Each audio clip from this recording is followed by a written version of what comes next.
Boa noite, amados. Alegria de estarmos juntos, começando esse culto nessa noite, dia 2 de abril, às 19 horas, aqui na PIBCN. Eu estou aqui na igreja, vim para nós começarmos esse culto. Como eu disse, eu estou voltando de férias. Esse mês de março foi as férias pastorais e nós estávamos em Campos. Estou voltando hoje para começarmos essa nova etapa aqui, nessa mudança, de não ter culto na quinta-feira na igreja, efetivamente, mas nós vamos estar juntos em nome de Jesus. Que Deus abençoe a sua vida, bom nós estarmos juntos. Eu gostaria de participar com os irmãos, de trabalharmos a palavra nesta noite, no livro de Apocalipse.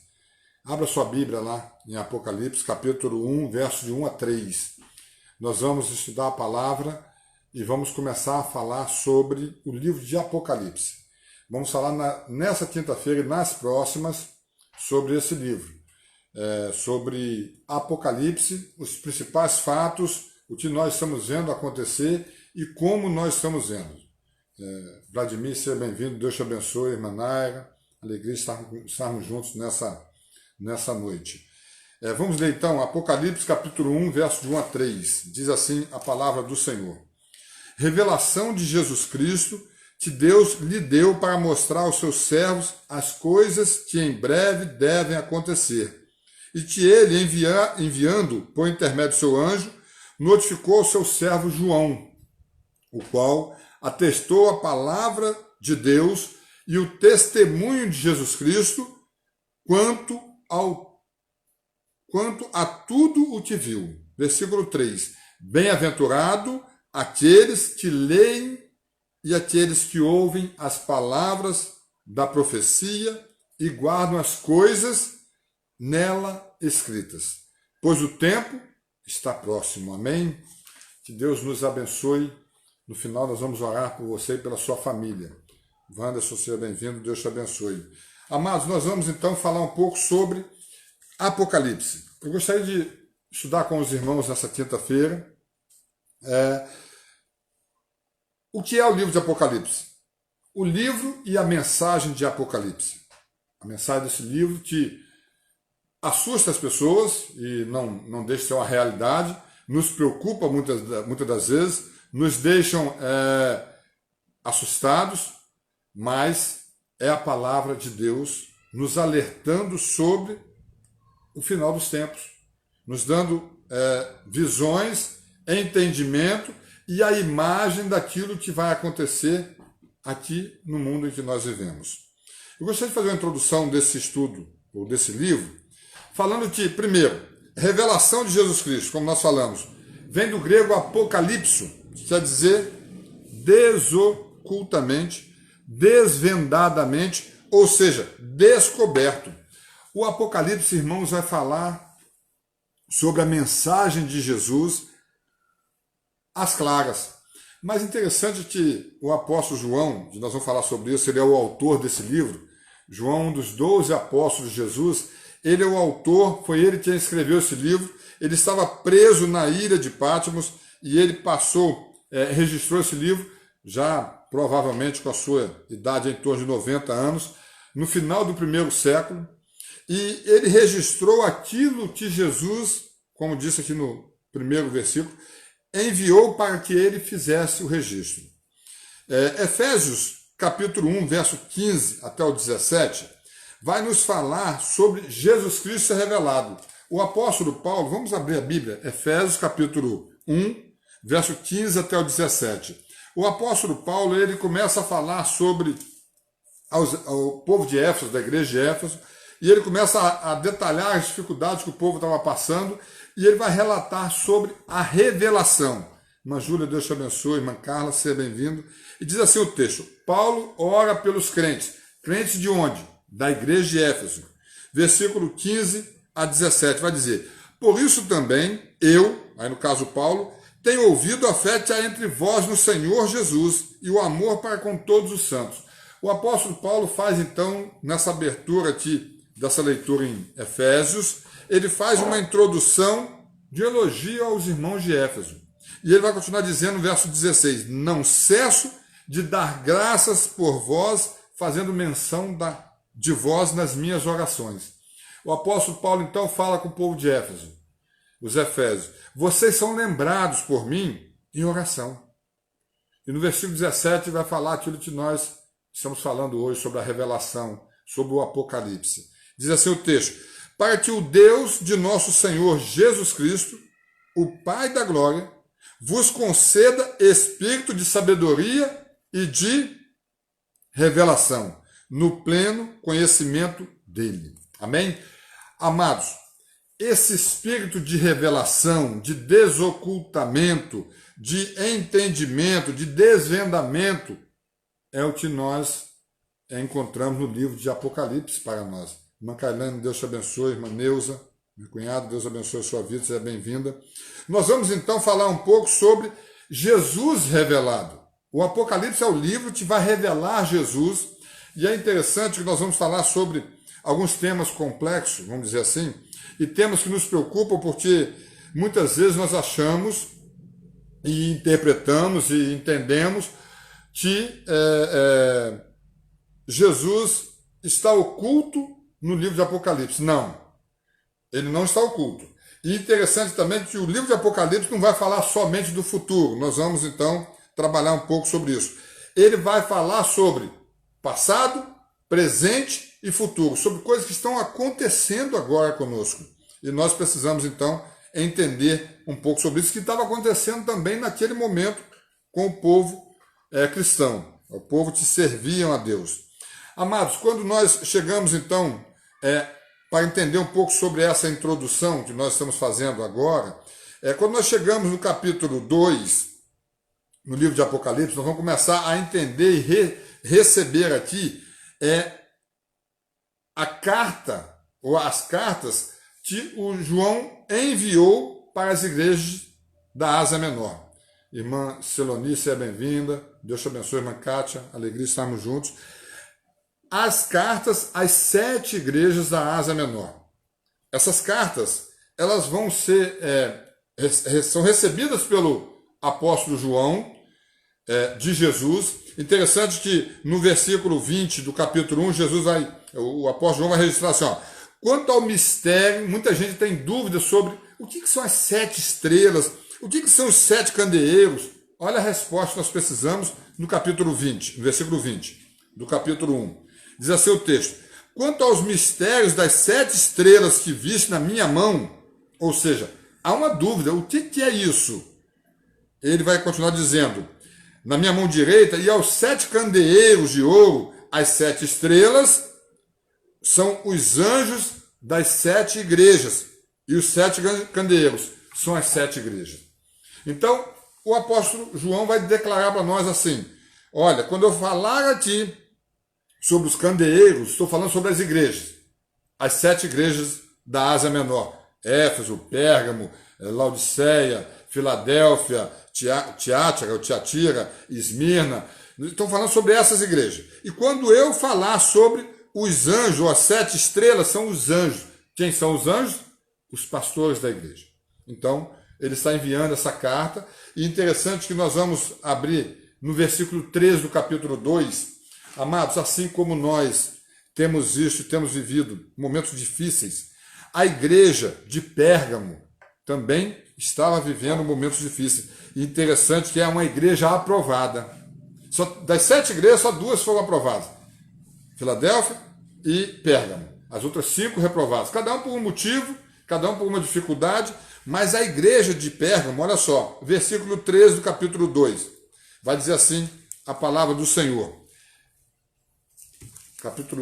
Versículo 2, capítulo 2, verso 12 e 13. Ao anjo da igreja em Pérgamo escreve, ou seja, o apóstolo João recebe essa determinação de Jesus para escrever ao anjo, ao pastor da igreja: essas coisas diz aquele que tem a espada afiada de 2 gumes. Conheço o lugar em que habitas.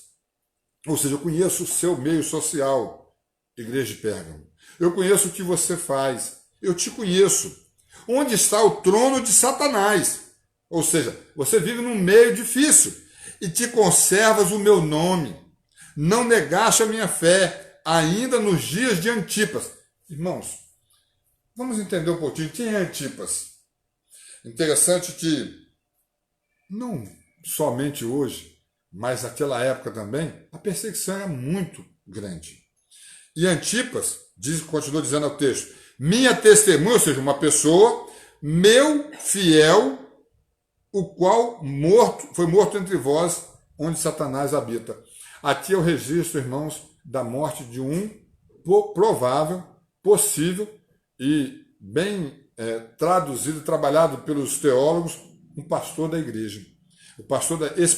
Esse Antipas era um pastor da igreja de Pérgamo e foi morto pela perseguição, pela ação do diabo, ou seja, não é só agora que nós passamos por problemas, por dificuldades, e nós já tínhamos esses problemas e essas dificuldades. Ainda falando sobre a introdução do livro de Apocalipse, vamos falar um pouco sobre a ilha de Patmos. Aonde que era essa ilha? Eu não sei se os irmãos já se atentaram que Jesus vai terminar a mensagem ali, a cura daquele gadareno, onde ele expulsa o demônio no gadareno. Ele estava em uma cidade, estava abençoando pessoas, ele faz a multiplicação dos pães, e ele atravessa de barco, depois vai lá, e ele tem aquele encontro com o gadareno, e aquele homem que vivia com o diabo no corpo, vivia sofrendo e fazendo sofrer a família, e quando ele expulsa o diabo daquele homem, e o manda para os porcos, aquele homem então vai começar uma nova etapa na vida dele, e a Bíblia diz que aquele homem vai para Decápolis, para pregar a palavra de Deus. Interessante que Decápolis não é uma cidade, é o conjunto de 10 cidades. Interessante, irmãos, que a ilha de Patmos fazia parte de um grupo de 12 ilhas.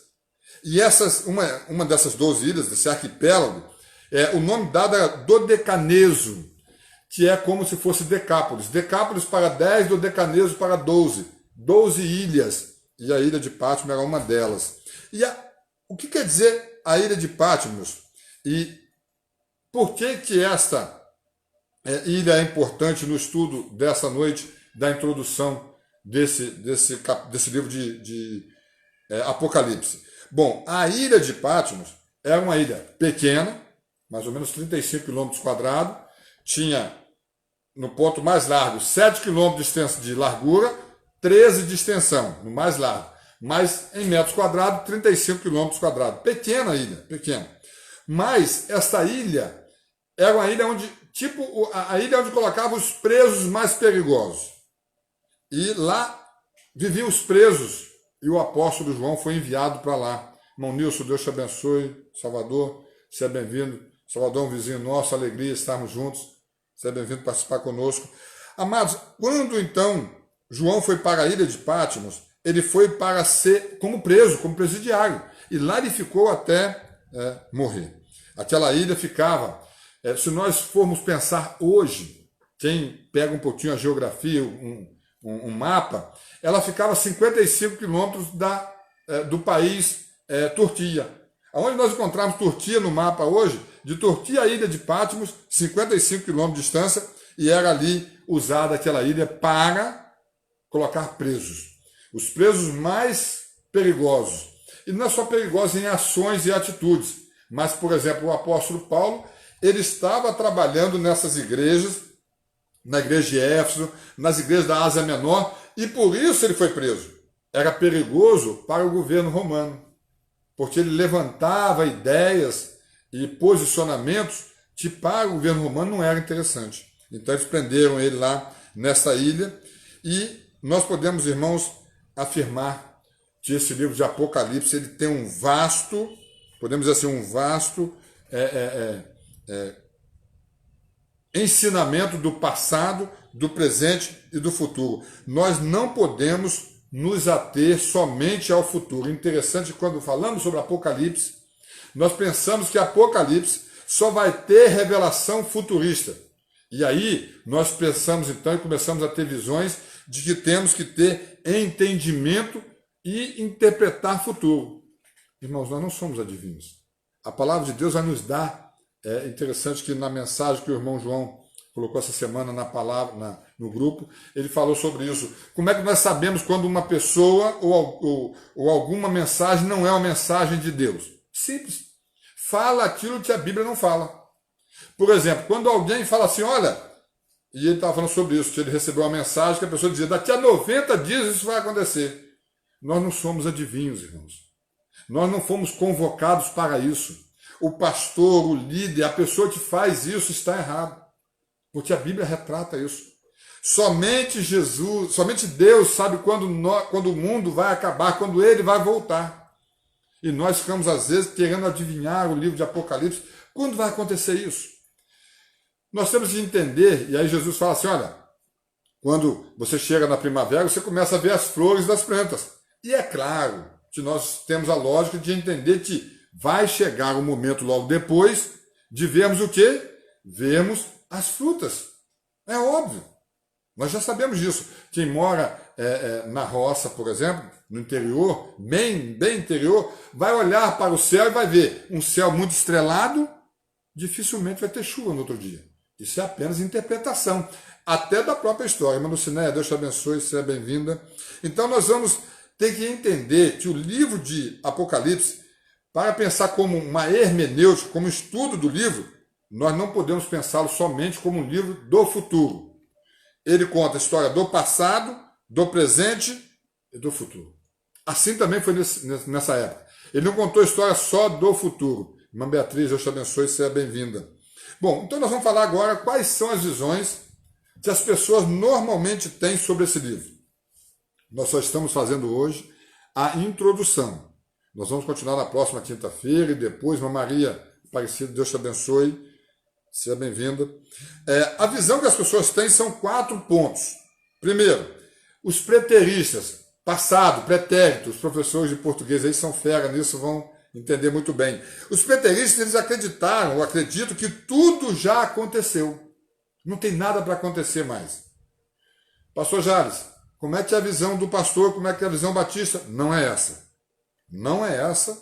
Ela não atende à nossa necessidade de interpretar hermeneuticamente o livro. Irmã Fine, Deus te abençoe, seja bem-vinda.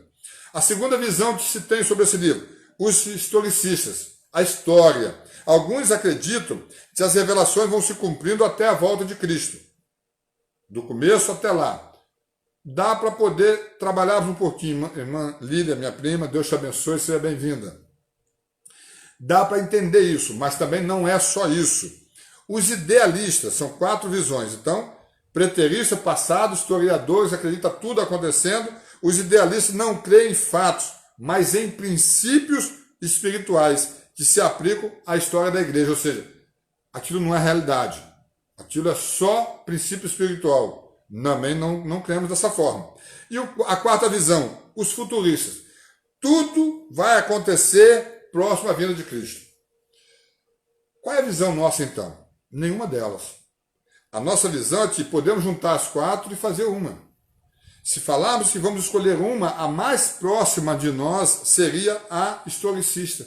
Mas, irmãos, ela não atende a todos os anseios que nós temos sobre esse livro, sobre o livro de Apocalipse.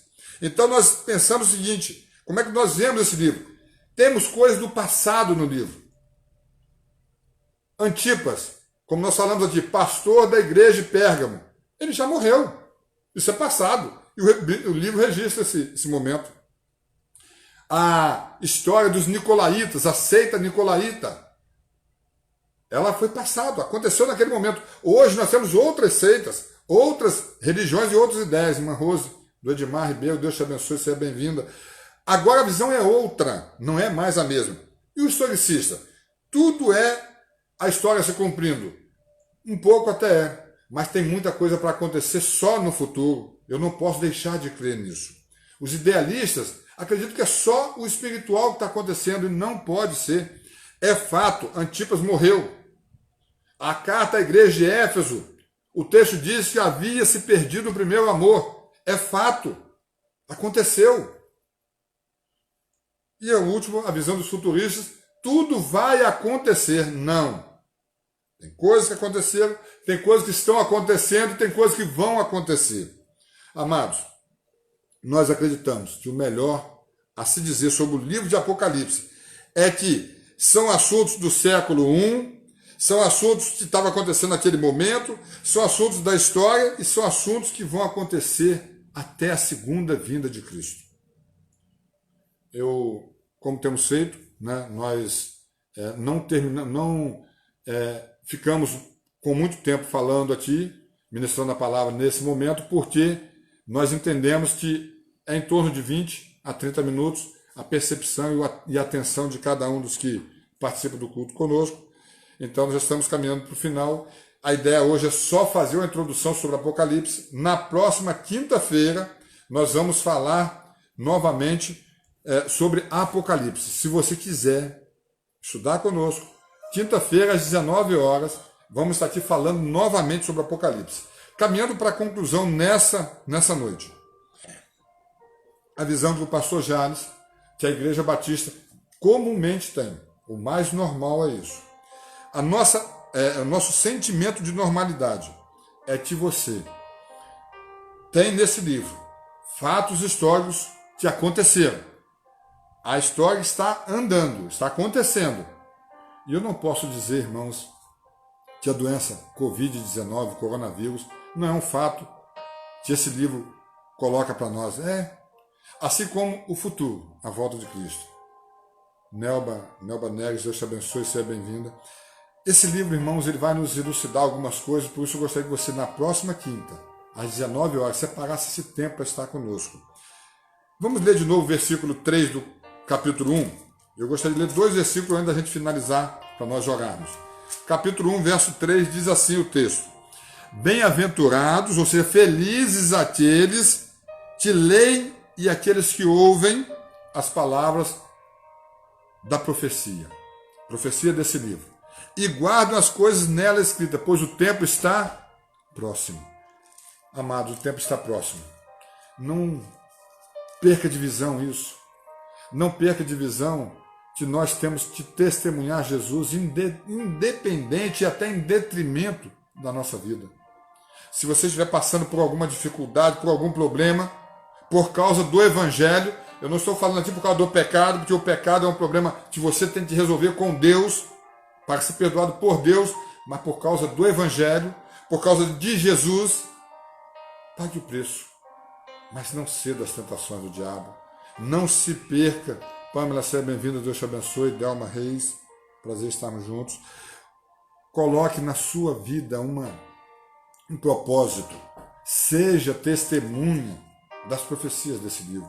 E o outro versículo que eu gostaria que você levasse no seu coração nessa noite é o versículo 4 do capítulo 2. Diz assim o texto: João está agora entregando essa carta à igreja de Éfeso. E João vai falar assim: Tenho, porém, contra ti, falando com a igreja de Éfeso, uma igreja reprovada. Das 7 igrejas, 5 foram reprovadas. A Éfeso é a primeira delas. E diz o texto: Tenho, porém, contra ti. Qual é o grande pecado da igreja de Éfeso? Sabe, amados, Maria Vanessa, Deus te abençoe, Vassi, Deus te abençoe, seja bem-vinda. O pecado da igreja de Éfeso é aquilo que nós cometemos muitas das vezes. Todos nós. Não é o adultério, não é o roubo, não é o assassinato, não é o ódio. Mas sabe o que é? A falta de amor. Diz o versículo então: Tenho, porém, contra ti, te abandonaste o teu primeiro amor. Eu gostaria que você saísse desse momento de culto a Deus para entender que você precisa se apegar às profecias desse livro, aos ensinamentos dele e não abandonar o primeiro amor. Na próxima quinta nós vamos estar aqui novamente, falando e ouvindo a palavra de Deus. Que Deus abençoe a sua vida, Deus abençoe a sua casa, Deus abençoe você, e eu te convoco a, junto comigo, não abandonar esse primeiro amor. Eu estou aqui na primeira igreja, viemos para cá hoje para fazer o culto daqui. Amanhã nós vamos estar aqui também. No domingo nós vamos estar aqui tanto pela manhã quanto à noite. O culto, a igreja não vai estar aberta para culto. Nós não podemos ter aglomerações de pessoas. Em momento algum teremos mais de 10 pessoas juntas, porque se tiver eu tenho que fechar a porta da igreja. Mas se você precisar conversar comigo, com o pastor Jales, pode vir aqui, nós vamos orar juntos. Até quinta-feira que vem, para nós falarmos de novo sobre Apocalipse. Eu gostaria de aguçar você a começar a buscar conhecimento sobre esse livro. Vamos falar sobre 3 assuntos bem interessantes e importantes: amilenismo, pré-milenismo e pós-milenismo. Qual é a visão do batista? Qual é a visão de uma igreja batista sobre esses termos dentro do livro de Apocalipse? Que Deus abençoe você. Que Deus abençoe a sua vida. Feche os seus olhos e vamos falar com o Senhor. Pai, nós te agradecemos pela oportunidade nesta noite de falarmos com o Senhor. Obrigado pela minha esposa estar comigo, sempre cooperadora a Ti, Senhor, me ajudando. Obrigado, Senhor, pela igreja que servimos e por todos que participaram conosco nesse momento. Que possamos estar juntos cada dia mais, aprendendo do Senhor. Queremos glorificar o Teu nome, exaltar e bendizer o Senhor. E no domingo estaremos aqui às 10 horas, também ministrando a Tua palavra. E à noite, às 19 horas. Na próxima quinta, às 19 horas, também estudando o livro de Apocalipse. Abençoe as nossas vidas, seja com quem nos ouve, aonde essa palavra alcançar, que seja para levar bênção em nome de Jesus. Amém. Que Deus abençoe a sua vida. Seja cuidado por Deus. Domingo agora, o culto será às 19 horas. Domingo passado fizemos às 20, mas isso atropelou um pouco o momento de oração. Todos os dias, às 20 horas, nós oramos pela vida dos nossos irmãos, dos vizinhos, dos médicos, dos líderes do nosso país, do nosso mundo. E hoje, às 8 horas, vamos orar novamente, às 20 horas. E no domingo, vamos ministrar a palavra às 19 horas e às 20 horas estaremos livres para o momento de oração. Que Deus abençoe a sua vida. Deus abençoe a sua casa. Em nome de Jesus. Amém.